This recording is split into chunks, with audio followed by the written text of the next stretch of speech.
Hello. Nice to meet everyone. I guess real quick poll. Who here is familiar with Stedi? Oh, damn. That's nice. Who here is familiar with what a healthcare clearinghouse is? Okay. So I won't rehash too much before getting into this demo. But what we see on the screen, it's not PHI. But this is Stedi's test environment or mock eligibility check environment. So as a clearinghouse, as most of you are familiar, we are handling the X12 transactions for eligibility, so that 270, 271. And what we'll be specifically demoing today is one of kind of Stedi's, I would say, most exciting releases and one of the areas we're really bullish on, which is AI. So hot take there. But yeah, so what we're going to be showing is what we call our Stedi Agent. And what the agent does, as I'm sure most of you are familiar with, is it takes failed eligibility checks and it uses our own internal company context to retry those eligibility checks. So oftentimes, you'll submit a patient's information to a payer, and for whatever reason, because of the underlying EDI processing that transaction, it might fail because you included the patient's first name, or you included the patient's last name, and you should have only included the patient's member ID.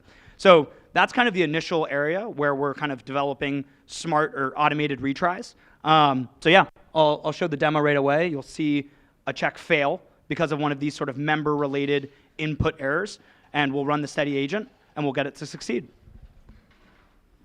All right. So we're going to initiate a new eligibility check, and we're going to send it to the Stedi agent payer. It'll auto-populate with Bernie Prohaas, who is not a real person. And when we submit it, we'll see that the eligibility check failed, as expected. And now, we're going to resolve with Stedi Agent. So what you'll see here is both our kind of log of the checks that are being retried, as well as like a conversational agent on the right that can walk you through kind of the context of how it's retrying these checks. So you'll see the first thing we do is we remove the member ID.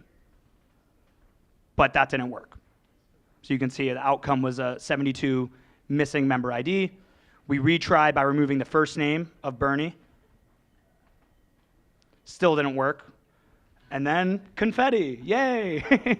We got it through by, exactly as I said, removing the first name and last name. So yeah, I mean, part of the area where we're developing into is making this accessible programmatically via API, but as of right now, it's only accessible via our UI. This and a whole lot more coming soon. So yeah, if anybody's interested or curious about talking with Stedi, I'll be around.